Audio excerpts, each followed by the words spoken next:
Hello, today I'm going to talk to you about a game called Mystery Rummy Jack the Ripper. It's a game that is based on Rummy, but introduces elements to represent the search for the killer in 1888 in London.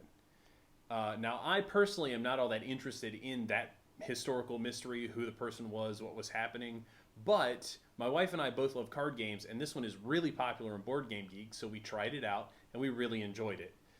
Now, there's a new edition that has just come out, a new printing, and some of the rules have been changed, so I wanted to give my opinions on what the game is and why it's fun, and maybe see if there's anything that's different about the new version.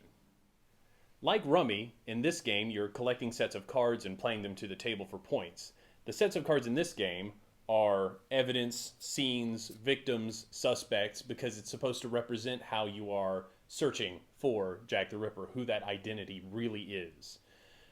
When someone plays out the last card of their hand, the hand is over. Everybody totals up points. Again, like Rummy, any cards that you have in your hand that you couldn't get onto the table count against you.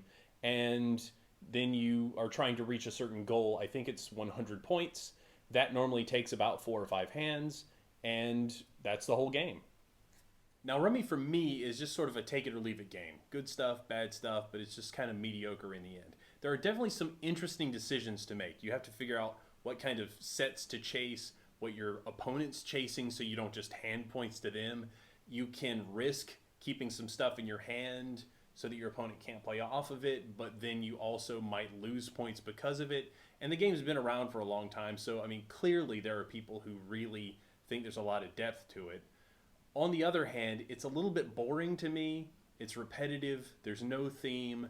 The scoring can be a little bit wild, and I'm just not all that excited by Rummy by itself. So if Rummy is actually take it or leave it for me, and I don't really care all that much about Jack the Ripper, what about this game makes it a good game? That's what the gavel cards are. Gavel cards are once per turn special ability, special action sorts of things that you can do that allow you to add more information to the game, add more actions, more meaningful decisions. It just increases how much you can do in the game and takes what is otherwise just sort of a set collection point scoring thing and turns it into a real interesting game. For example, you have victims that allow you to draw extra cards and get information. That sort of makes sense. As a victim, you're getting information about who the killer might be. There are scenes that let you go back and pull cards out of the discard pile. Again, it kind of makes sense. There are alibis, which force your opponent to score nothing for a particular suspect, and you can just get the points instead. But if they play an alibi on top of yours goes away, and it might mean that you lose points and they get all their points back. So there's a back and forth there. There are also a couple of cards that represent things that the Ripper is doing. For example, the Ripper Strikes, which brings more victims into play potentially. And the reason you might want to do that is because of the Ripper Escapes, which is a card that allows you to score 35 points and wipes out any other point scoring opportunities for the game. So suddenly the whole thing is turned on its head. It's an alternate win condition, essentially. So there's just all these extra possibilities and actions that you can take in the game that really make it more compelling. Now, with all of that good stuff being said, there are a few things that I feel like are drawbacks to the game overall, basically just the physical components. The artwork in the game is what you might call authentic. It looks like something you might see in a Victorian newspaper, but then they mix that black and white artwork with these super colorful cards that, while functional because of the colors, just kind of look gaudy, and it doesn't connect in my mind. The cards just don't look great. The other thing that I would say about them is that they're really sturdy, which you would think would be good because they're going to last for a long time, but I find them inflexible, hard to shuffle, and the cards, when you mix them together, are going to take a little bit of damage because of that, so they might in fact not last as long as you might think. However, that's really the worst thing I have to say about the game, is that the components aren't really what I would like. Overall, I'll say that Mystery Rummy is one of the best two-player card games that I own. It's one of the ones that I get the most to the table. I play it with my wife all the time, and she loves it.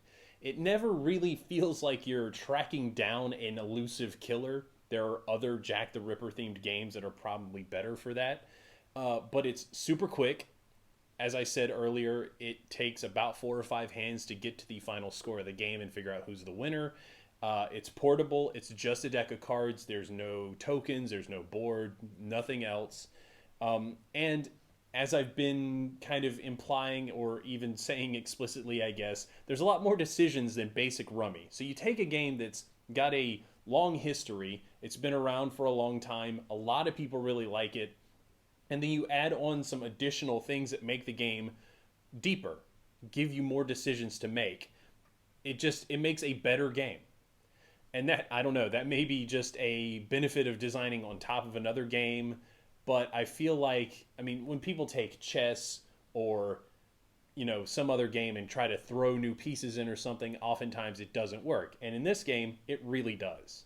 It's a good game, and I think that anybody who likes card games, especially if you like Rummy, you should give it a try.